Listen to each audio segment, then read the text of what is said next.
के पिछे अज ते भलक तिन्हां ने बहुत इंपॉर्टेंट है। ये कुछ खास गल्लां ने कि बंदा अपनी हिरस नूं किवें काबू च रखे, दबदबे तो किदां बचे और नफ्स जां जिहनूं हौमे कहने आ उहदा त्याग किवें करे और जुल्म नूं किवें नकारे। इहदे केंद्र दे विच सच तां है ही है, जिवें मैं कहा गुरु नानक साहब कहते हैं सच की बाणी नानक आखै, सच सुनाए किसी सच की बेला। और इस सच तो भी ऊपर एक होर चीज है कि सचो उन्हें सब को ऊपर सच अचा। और ये केंद्र दे विच टिकी हुई है।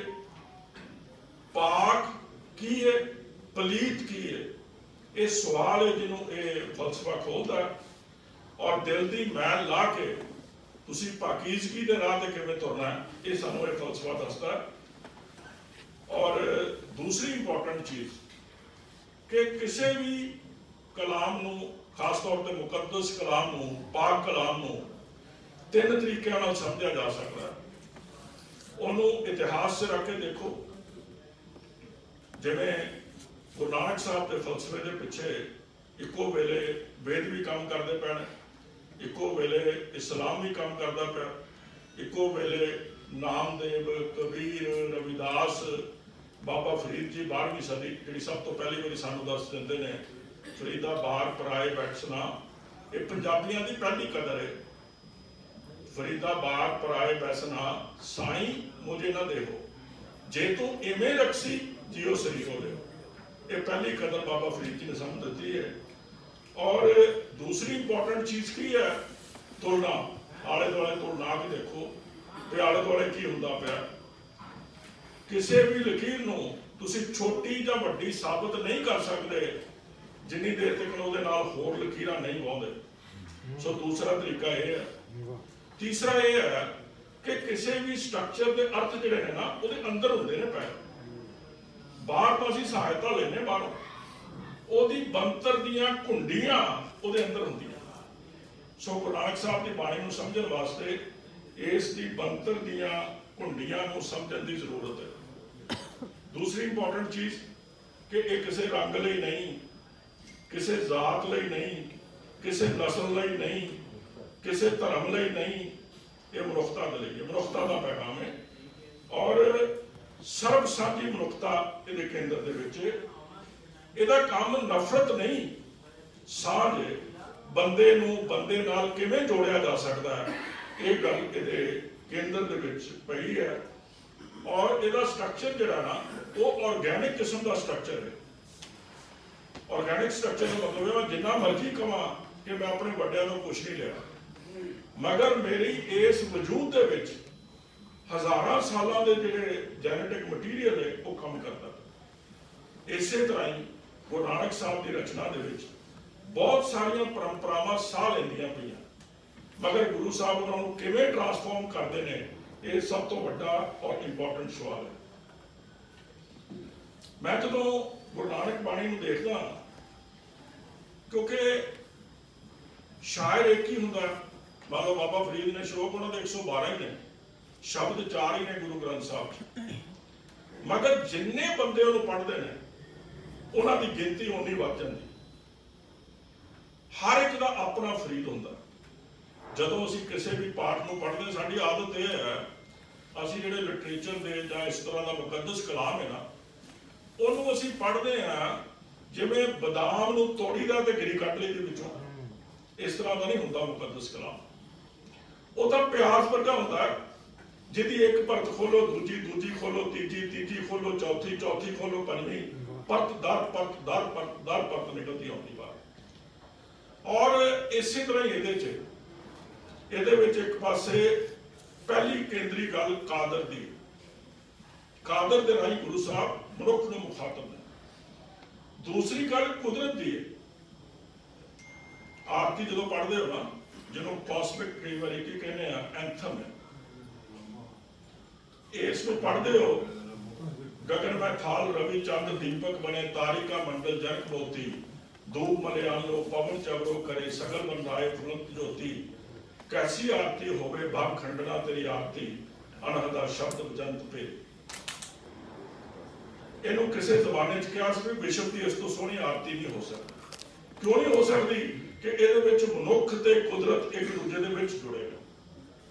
और तीसरी गल ये केंद्र च मानव है, और चौथी गल ये महावियोग है। गुरु साहब ने इस तरीके नाल एक होलिस्टिक विजन दिता, बंदे नूं, कुदरत नूं, रब नूं और एक समुची स्थिति नूं किवें जोड़ के देखा जाए। ये कुछ विरोध ने। 1414 के 30 पन्ने पढ़ो तुसीं, ਇਹਦੇ ਵਿੱਚ ਰਾਜਿਆਂ ਦੇ ਹੱਕ 'ਚ ਕੁਛ ਨਹੀਂ ਲਿਖਿਆ। ਜੇ ਗੁਰੂ ਨਾਨਕ ਬਾਣੀ ਦੇ ਵਿੱਚ ਕਹਿੰਦੇ ਸਭ ਤੋਂ ਰੌਦਰ ਭਰੀ ਭਾਸ਼ਾ ਆਉਂਦੀ ਹੈ ਤਾਂ ਉੱਥੇ ਹੀ ਆਉਂਦੀ ਹੈ ਜਦੋਂ ਰਾਜਿਆਂ ਦੇ ਖਿਲਾਫ ਬੋਲਦੇ ਨੇ। ਰਾਜਿਆਂ ਦਾ ਕੋਈ ਧਰਮ ਨਹੀਂ ਹੁੰਦਾ, ਰਾਜੇ ਸਿਰਫ ਲੁੱਟ ਹੁੰਦੇ ਨੇ, ਜ਼ਾਲਮ ਹੁੰਦੇ ਨੇ। ਰਾਜਿਆਂ ਦੇ ਖਿਲਾਫ ਹੈ, ਹਾਕਮਾਂ ਦੇ ਖਿਲਾਫ ਹੈ ਜਿਹੜੇ ਆਵਾਮ ਨੂੰ ਔਖਾ ਕਰਦੇ ਨੇ, ਨਾਜ਼ਮਾਂ ਦੇ ਖਿਲਾਫ ਹੈ, ਔਰ ਉਸ ਤੋਂ ਬਾਅਦ ਲਹੂ ਪੀਣਿਆਂ ਦੇ ਖਿਲਾਫ ਜਿਹੜੇ ਬੰਦੇ ਦੀਆਂ ਅੱਖਾਂ ਹੋਣ ਦੇ ਬਾਵਜੂਦ ਉਹਨੂੰ ਦਿਸਣ ਨਹੀਂ ਦਿੰਦੇ, ਉਹਨਾਂ ਦੇ ਖਿਲਾਫ ਹੈ। ਔਰ ਇਹਦੇ 'ਚ ਨਾਮੇ ਵਸਤਾਂ ਜਿਹਨੂੰ ਅਸੀਂ ਇੱਕ ਤਰ੍ਹਾਂ ਨਾਲ ਕੰਜ਼ਿਊਮਰ ਕਲਚਰ ਕਹਿੰਦੇ ਹਾਂ, ਜਾਂ ਸਾਨੂੰ ਮੇਰੇ ਉਸਤਾਦ ਨਜਮ ਹੁਸੈਨ ਸੈयद ਜੀ ਜਿਹਨੂੰ ਵਸਤਪਾਲ ਰਹਿਤਲ ਕਹਿੰਦੇ ਨੇ, ਇਹ ਉਹਦੇ ਖਿਲਾਫ ਹੈ। ਔਰ ਹਰ ਤਰ੍ਹਾਂ ਦੀ ਹਿਰਸ, ਦਬਦਬੇ, ਹਉਮੈ ਤੇ ਜ਼ੁਲਮ ਦੇ ਵਿਰੋਧ 'ਚ ਲਿਖੀ ਗਈ ਬਾਣੀ। ਇਹਦੇ 'ਚ ਨਫ਼ਰਤ ਦੀ ਸਿਆਸਤ ਨੂੰ ਦੇ ਖਿਲਾਫ ਲਿਖਿਆ ਗਿਆ। ਔਰ ਜੰਗ ਦੇ ਵਿਰੋਧ ਦੇ ਵਿੱਚ ਜਿਸ ਤਰ੍ਹਾਂ ਦੀਆਂ ਸੁਰਾਂ ਇਹਦੇ 'ਚ ਨੇ, ਸ਼ਾਇਦ ਤੁਹਾਨੂੰ ਹੋਰ ਕਿਸੇ ਕਲਾਮ ਵਿੱਚੋਂ ਨਾ ਲੱਭਣ। ਇਹਦੇ ਸੁਨੇਹਾ ਕਿਹੜਾ? ਪਿਆਰ ਦਾ, ਮੁਹੱਬਤ ਦਾ, ਕਿਰਤ ਦਾ, ਵੰਡ ਕੇ ਛਕਣ ਦਾ, ਨਾਮ ਜਪਣ ਦਾ, ਨੀਚ ਨਿਮਾਣੇ ਤੇ ਨਕਾਣੇ ਬੰਦੇ ਦੇ ਨਾਲ ਖੜੀ। ਔਰ औरत के हक दे विच लिखिया। गुरु साहब ने जिहड़ी चीज़ नूं सब तो वध जिहड़ी इंपॉर्टेंस दिती है, वो कहते खोजी उपजा। खोजी कौन है? असी आम तौर पर थोड़ा जिहा साडे पल्ले पैंदा तो असी हौमे दे नाल, नफ्स दे नाल फुल जाने। वो कहते खोजी उपजा। जिहड़ा बदखोजी कौन है? सोचता हूँ खूब से है खूब तर कहाँ, ठहरती है देखिए जाकर नजर का। बाती बिनसा। बाती कौन है? जरा कहना मैं ही ठीक हाँ, हम जो कहते हैं वही सदाकत है, हमारे मुंह में तुम्हारी जुबान थोड़ी है। वो बाती है जरा कहना कि बस जो मैं कहना जी वो ठीक है, तो मनना पैगा।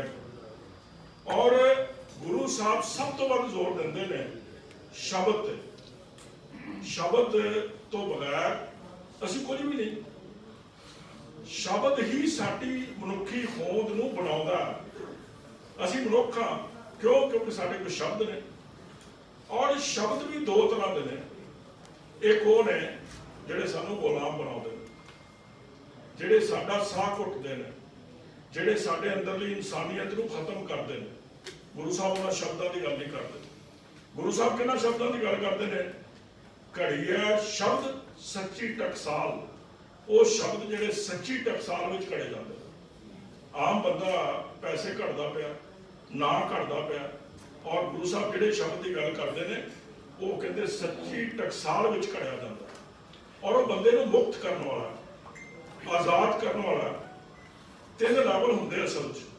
एक नॉर्मेटिव लैवल हुंदा जिहते असीं सारे जुड़ने हैं, कुछ नियम बने ने, उन्हां नियमां दे विच असीं अपनी जिंदगी नूं बसर कर देने हैं, जिन्हों कहने आप इस राह के लीक जाल ते पैर अनैन सहज तुरता है। दूसरे वो ने जिहड़े प्रैक्टिकल लैवल ते आ जाते हैं। तीसरा सब तो इंपॉर्टेंट लैवल है जिहदे उत्ते गुरु नानक साहब रचना करते पे, दैट इज कॉल्ड रिफ्लैक्टिव लैवल, जिहदे विच बंदा जो कुछ भी प्राप्त है, कदरां कीमतां की शक्ल च, राजनीति की शक्ल च, धर्म की शक्ल च, भाषा की शक्ल च, उहदे विच तब्दीलियां करदा, उहदे विच एक तब्दीली लिआउंदा। गुरु साहब के लिए भाषा की शुद्धता इंपॉर्टेंट नहीं, जुबान की प्योरिटी इंपॉर्टेंट नहीं। जे मैं सपोज करो तुसीं सारे बैठे हो, मैं संस्कृत च बोलना शुरू करदा, संस्कृत किसी को आउंदी नहीं, तुसीं मैनूं कह तो दोगे बड़ा विद्वान है, बड़ा दानिशवर है, पर समझदा किसी को भी नहीं आ। ਗੁਰੂ ਸਾਹਿਬ ਦੇ ਲਈ ਸਭ ਤੋਂ ਇੰਪੋਰਟੈਂਟ ਚੀਜ਼